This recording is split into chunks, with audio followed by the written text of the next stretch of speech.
VCB room में, और थोड़ा सा जानेंगे कि जो हमारा डिस्ट्रीब्यूशन है वो कैसे कैसे होता है।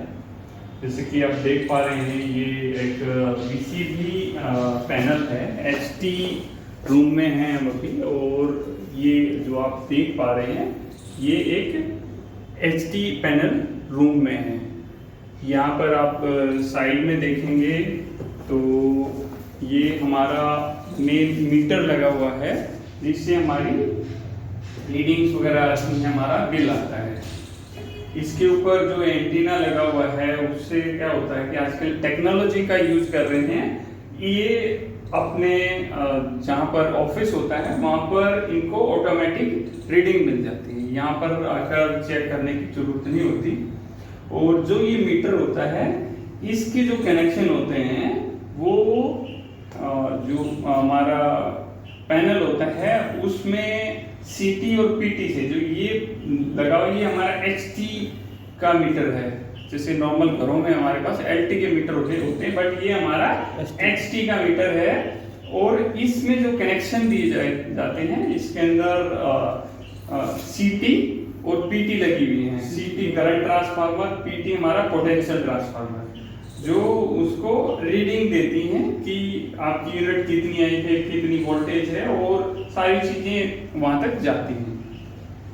इसके बाद में हम आ जाते हैं अपने पैनल के ऊपर। इस पैनल में ये हमारा मेन पैनल है, ये हमारा मेन पैनल है। इसमें 3 वीसीबी लगी हुई हैं, 3 वैक्यूम सर्किट ब्रेकर लगे हुए हैं। और यहाँ पर आप देख पाएंगे ये 11 केवी जो हमारी सप्लाई इधर आई हुई है वो 11 केवी की है। जो हमारा एसी वीसीबी है, वैक्यूम सर्किट ब्रेकर है, उसकी रेटिंग है 800 एम्पियर। हमारी जो एचटी में 800 एम्पियर बहुत ज्यादा हो जाती है। तो इसमें ये जो हमारा ब्रेकर है ये मेन है कि जो हमारी जो सप्लाई आई है, जो बाहर से सप्लाई आई है, सबसे पहले इस ब्रेकर में आई है, इसमें से ये डिस्ट्रीब्यूट होके आगे 2 अलग पैनल में और डिस्ट्रीब्यूट हो गई है। ये 2 पैनल किस चीज के हैं? ये 2 पैनल हमारे 2 ट्रांसफार्मर लगे हुए हैं, उनको ये दोनों फीड कर रहे हैं। अगर मुझे कोई ट्रांसफार्मर एक बंद करना है तो मैं यहाँ से इसको बंद कर दूंगा तो वो आगे ट्रांसफार्मर में सप्लाई नहीं जाएगी। इसके साथ साथ में क्या होता है कि अगर ट्रांसफार्मर में कोई भी फॉल्ट आता है आपका तो वो वीसीबी को ही ट्रिप करता है। कई बार इस तरह का क्वेश्चन आपके इंटरव्यू में भी पूछ लिया जाता है कि जो आपका बकोज रिले है वो, या जो आपकी ओवर टेम्परेचर की जो रिले है वो किस चीज को ट्रिप करती हैं? तो वो सीधा सीधा आपके एचटी को ट्रिप करती हैं, आपकी वीसीबी को कमांड आती है उनकी। इसके ऊपर आप देख पा रहे हैं कुछ रिले लगी हुई हैं, जैसे यहाँ पर है मास्टर ट्रिप रिले लगी हुई है, ओवर करंट अर्थ फॉल्ट रिले लगी हुई है, ये ओवर और अंडर वोल्टेज रिले लगी हुई है, ये अनाउंसर लगा हुआ है, बजर बोलते हैं जिसको। हमारी वोल्टेज कितनी आई हुई है एचटी में, 10.7, वो एचटी का वोल्ट मीटर है। ये एम्पियर मेरा कितना जा रहा है, ये सारा एचटी का है। अगर मेरा जो फॉल्ट आता है, ये देखो मैंने आपको बताया था कि जितने भी आपके फॉल्ट आते हैं वो सारे यहाँ पर शो होते हैं। यहाँ पर लिखा हुआ है वाइंडिंग टेम्परेचर हाई। अगर मेरा वाइंडिंग टेम्परेचर हाई हो जाएगा तो मेरा ये वाली जो एलईडी है वो ग्लो करने लग जाएगी। उसके बाद में हमारी बकोज रिले में जो अलार्म आएगा, तो बकोज रिले के लिए यहाँ पर हमारा ये वाला जलने लग जाएगा। ये हमारा वाइंडिंग टेम्परेचर का यहाँ पर अलार्म आएगा। ये नीचे ट्रिपिंग का दे दिया है कि आपका ट्रिपिंग आएगा तो यहाँ पे आएगा। ये ऑयल टेम्परेचर का अलार्म यहाँ पे दे दिया है, ऑयल टेम्परेचर का ट्रिपिंग दे दिया है। सिस्टम में 2 तरह के अलार्म आते हैं। एक हमें अलर्ट करता है। पहला अलार्म क्या होता है, किसी भी सिस्टम में आप डीजी की बात करें तो पहला अलार्म होता है, हमें अलर्ट करता है कि कुछ गड़बड़ हो रहा है, आप देख ही जाते। अगर हम उसको टाइम से उस चीज को देख लेते हैं और कंट्रोल कर लेते हैं तो ट्रिपिंग आने से अपने सिस्टम को बचा सकते हैं। अदरवाइज वो टेम्परेचर कंटिन्यू बढ़ेगा या सॉरी वो फॉल्ट आ जाएगा और सिस्टम को बंद ही कर देगा। तो ये जितने भी हमारे अलार्म हैं वो यहाँ पर ओवर करंट का है, अर्थ फॉल्ट का है, मास्टर ट्रिप रिले है, उसका अलार्म आएगा, वो भी इसके ऊपर ही आएगा। ये हमारी मैंने बताया कि ओवर करंट और अर्थ फॉल्ट की रिले लगी हुई है, ये स्पेसिफिक रिले लगी हुई है। यहाँ से जो भी जाएगा तो यहाँ मुझे अनाउंसर पैनल बोलते हैं इसको, उसमें शो हो जाता है। ये हमारा है, इसको बोलते हैं टीएनसी। टीएनसी क्या होता है, इसके ऊपर लिखा हुआ है इसका आंसर। ये भी पूछ लिया जाता है कि टीएनसी क्या होता है। ट्रिप, न्यूट्रल, इधर इस चोंच को हम इधर घुमा देंगे तो ये हमारा जो ब्रेकर है वो ट्रिप हो जाएगा, या न्यूट्रल और क्लोज। तो ये पूरा जो हमारी जो वीसीबी के को हम यहीं से भी ऑपरेट कर सकते हैं। अगर कोई प्रॉब्लम हो गई है मेरे एचटी में, कहीं से कुछ ट्रिप नहीं हो रहा है, तो ये इमरजेंसी स्विच दिया जाता है, हम इसको यहाँ से पुश कर देंगे तो हमारी जो वीसीबी है वो ट्रिप हो जाएगी और हमारी सप्लाई कट हो जाएगी। सपोज आग लग गई है किसी वजह से और हमें सब बंद करना है, या और भी सिचुएशनल चीजें हो सकती हैं, तो हमें इसको पुश करना है और ये बंद हो जाएगी। अभी यहाँ से फिर कहाँ पर सप्लाई गई, अभी चलते हैं ट्रांसफार्मर गए हैं अपने ट्रांसफार्मर पर। हमारे दो ट्रांसफार्मर लगे हुए हैं, एक यहाँ पर लगा हुआ है और एक इसके दूसरी तरफ लगा हुआ है। और जो ये ट्रांसफार्मर है ना, इसको हम बोलते हैं ऑयल टाइप ट्रांसफार्मर। तो इसको ऑयल टाइप ट्रांसफार्मर बोलते हैं। और इस ट्रांसफार्मर को स्टेप डाउन ट्रांसफार्मर भी बोलते हैं, क्योंकि अगर आप जहाँ पर आपको सप्लाई चाहिए होती है तो एलटी वोल्टेज, लो वोल्टेज आपको ज़रूरत होती है, जो 420-430 वोल्टेज हो सकती है। इसमें टैप चेंजर लगा रहता है। देखिए यहाँ पर ये एक टैप चेंजर है ये, तो इस टैप चेंजर से भी हमारी जो वोल्टेज कम होती है। बट ये ऑफलाइन टैप चेंजर है। टैप चेंजर दो तरह के होते हैं, एक ऑनलाइन टैप चेंजर होता है, एक ऑफलाइन। ऑनलाइन टैप चेंजर में हम क्या करते हैं कि मेरी सप्लाई को बिना काटे वोल्टेज को बढ़ा और घटा सकते हैं। बट ऑफलाइन में क्या करना पड़ता है, मुझे पहले अपनी सप्लाई वीसीबी बंद करनी पड़ेगी, उसके बाद इसको घुमाना पड़ेगा। ये हमारी फिन्स लगी हुई हैं जो हमारे ऑयल को ठंडा करती हैं। ये नीचे ऑयल को ड्रेन करने के लिए, कभी ऑयल को ड्रेन करना है। ये एक्सप्लोजन वेंट है हमारा। अगर इसके अंदर ट्रांसफार्मर के अंदर कोई बड़ा फॉल्ट हो जाता है तो क्या होगा ना, गैसेज बनेंगी और गैसेज बाहर की तरफ भागेंगी। तो उस कंडीशन में जो बकोज रिले है ना, उतना एक्टिवली वर्क नहीं कर पाती है और वहाँ से भी ऑयल बाहर नहीं आ पाता है। तो इसके अंदर एक पतली सी लेयर लगी रहती है, उसको फाड़ के जो गैसेज और कुछ तेल होता है वो बाहर आ जाता है। हमारे ट्रांसफार्मर को कोई हानि नहीं होगी। जो उधर आप देख पा रहे हैं कंजर्वेटर टैंक है, उसको हम कंजर्वेटर टैंक बोलते हैं। ये देखिए, ये डबल अर्थिंग से इसको जो न्यूट्रल है, ये आप देखेंगे ये हमारा न्यूट्रल है। न्यूट्रल को हमने अर्थ किया हुआ है यहाँ पे। ये हमारा कंजर्वेटर हमारा टैंक है।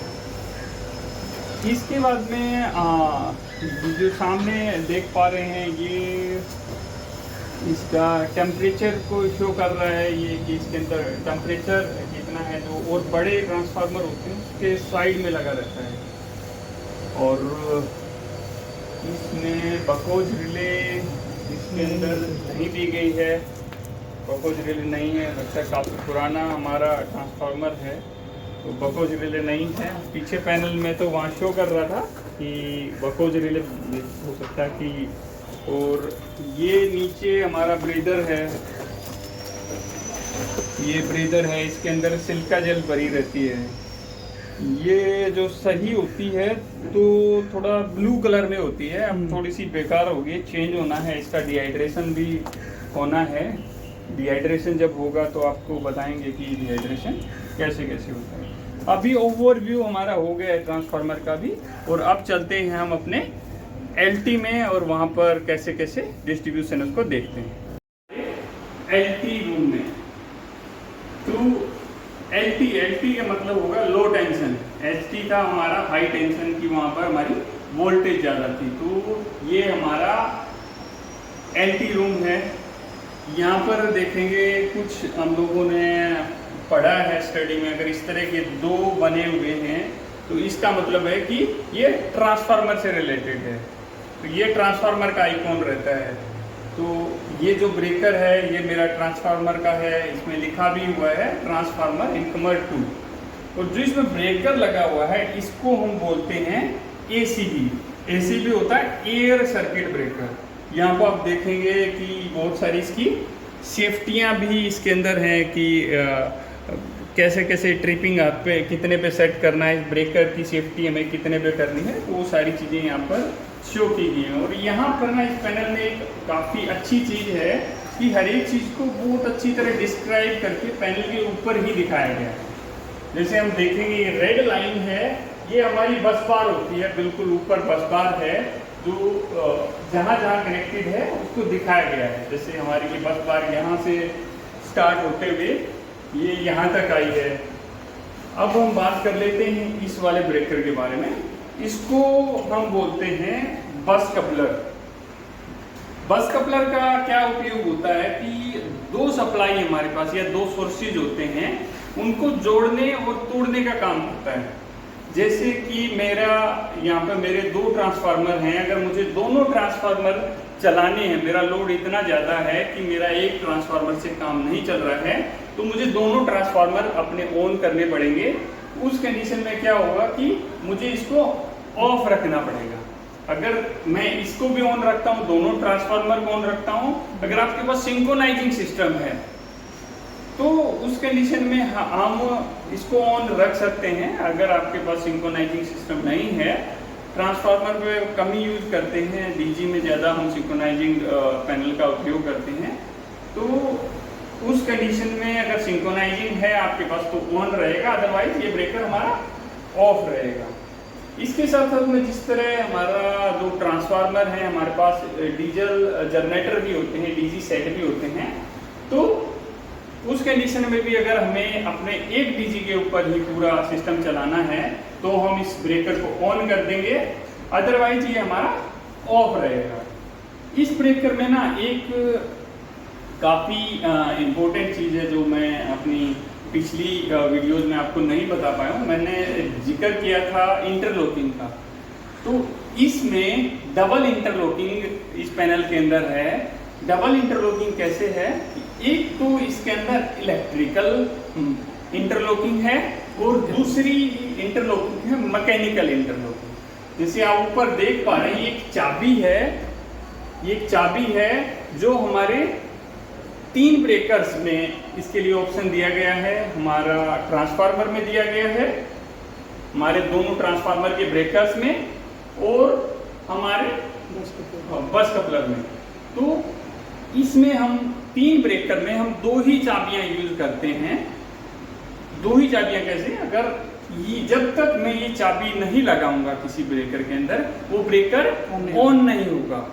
तो इस ब्रेकर सपोज मेरे को अभी मेरा ट्रांसफार्मर ऑफ है और मेरे को मेरा दूसरा ट्रांसफार्मर भी ऑन है और बस कपलर है, तो 2 चाबियां लगी हुई, एक मेरे बस कपलर में लगी हुई है, एक मेरे ट्रांसफार्मर में लगी हुई है। सपोज मुझे मेरा दूसरा ट्रांसफार्मर चलाना है तो उस कंडीशन में क्या होगा, मुझे चाबी बाहर निकालनी पड़ेगी। चाबी जब भी बाहर आएगी जब मेरा ब्रेकर ऑफ होगा। तो ये हमारे सेफ्टी पॉइंट ऑफ व्यू से काफ़ी एक अच्छी चीज़ है कि मैकेनिकल इंटरलॉकिंग हमारे पास है इलेक्ट्रिकल इंटरलॉकिंग के साथ में। ये हमारे MCC भी लगे हुए हैं, जैसे मैंने बताया कि ड्राइंग्स के थ्रू बहुत अच्छी तरह समझाया कि ऊपर मेन बस बार आई है, मेन बस बार से ये देखो डिस्ट्रीब्यूशन हो गया है, ये ब्रेकर दिया गया है कि यहाँ पर सप्लाई आपकी ब्रेक और ऑन और ऑफ हो सकती है। तो ये सारी चीज़ें हैं जो आज हमने सीखी हैं। और सबसे ज़्यादा जो इम्पोर्टेंट है, इंटरव्यू में भी पूछा जाता है कि इंटरलॉकिंग क्या होती है, किस तरह काम करती है। तो इन इलेक्ट्रिकल इंटरलॉकिंग के बारे में तो काफ़ी लोगों को पता होता है, बट मैकेनिकल जो इंटरलॉकिंग होती है वो काफ़ी कम जगह यूज़ की जाती है, एक्स्ट्रा सेफ्टी प्रिकॉशंस के साथ में यूज़ की जाती है। इसमें अगर हमें इसको रैक आउट करना है तो इसकी चाबी होती है, ये देखिए यहाँ पर इसको रैक आउट का हैंडल है, इसको हम इसके अंदर लगा के इसको घुमा देते हैं ऐसे, तो पूरा हैंडल बन जाता है, हम इसको बाहर निकाल सकते हैं। बट बाहर निकालने के लिए भी ब्रेकर ऑफ होना जरूरी है, आप ऑन कंडीशन में इसको बाहर नहीं निकाल सकते। अगर ताकत लगाएंगे तो जो इसमें मैकेनिज्म होता है वो टूटने का खतरा रहेगा। इसको सीधा करके हम वापस अंदर लगा देते हैं। इसमें कुछ इंडिकेटर्स हैं लगे हुए हैं, मैंने अपनी पिछली वीडियो में कुछ थोड़ा सा जो येलो वाला इंडिकेटर है उसके बारे में कुछ डिफरेंट बता दिया था, किसी सब्सक्राइबर ने मेरे को उसको करेक्ट किया, मैंने ध्यान नहीं दिया। तो सबसे पहले आप देखेंगे 3 हमारे इंडिकेटर लगे हुए हैं RYB, ये हमारे तीनों फेसों को दिखाते हैं कि हमारे फेस कैसे कैसे आए हुए हैं। उसके बाद में ऑन का, हमारा ACB ऑन है तो ये वाला जलेगा, अगर मेरा ACB ऑफ है तो ये वाला जलेगा। ट्रिप है, अगर कोई फॉल्ट आ गया है, ट्रिप हो गया है तो यहाँ जलेगा। ये DG, अगर मेरी DG पे चल रहा है सिस्टम तो DG ऑन हो जाएगा। ये हमारा जो ये DG का बस कपलर है इसके लिए दिया गया है। यहीं पे ऑप्शन दिया गया है DG को स्टार्ट करने का, DG को स्टॉप करने का। मुझे DG के ऊपर जाके चाबी घुमाने की जरूरत नहीं है, मैं यहाँ से इसको पुश करूँगा तो ये स्टार्ट हो जाएगा। और बस कपलर को लगाने के लिए मैंने बताया TNC स्विच भी उपयोग में किया गया है, ऑटो मैनुअल स्विच दिया है यहाँ पे। ये हमारा जो लोड है उसको चेक करने के लिए तीनों फेसों में क्या कुछ लोड चल रहा है, तो ये सारा है। और ये वाला जो आप लोगों को देखेंगे, ये वाला आपका DG का होता है। अगर आपसे इंटरव्यू में पूछा जाता है कि ट्रांसफार्मर का कैसा होता है, DG का कैसा होता है, तो इस तरह का जो लोगो होगा वो DG का होगा। अगर आपसे कोई SLD वगैरह बनाई जाती है तो उसको विद डिजाइन्स और डायग्राम आप उसको बना के दिखाइएगा। तो फ्रेंड्स, मैंने आई होप इसमें मोस्टली सारी चीज़ें कवर कर दी हैं। अगर आपकी नज़र में आपको लगता है कुछ पेंडिंग रह गया है तो आप प्लीज़ कमेंट सेक्शन में पूछ सकते हैं। ACB की सेफ्टीज़ के बारे में सेपरेटली वीडियो बना चुका हूँ मैं एक अलग से, और इसकी सेटिंग्स के ऊपर मैं जल्दी से आपको बताऊँगा इसकी सेटिंग कैसे कैसे होती हैं। लॉन्ग जो time, short time, ground fault, ये सब किस तरह करते हैं, इनकी सेटिंग कितने पे होनी चाहिए और कैसे हम घटाने से क्या होगा, बढ़ाने से क्या होगा, वो भी हम सीखेंगे। तो ठीक है फ्रेंड्स, अगर आपको वीडियो अच्छे लगे तो प्लीज़ इसको लाइक कीजिए, अपने फ्रेंड्स के साथ शेयर कीजिए। Thank you.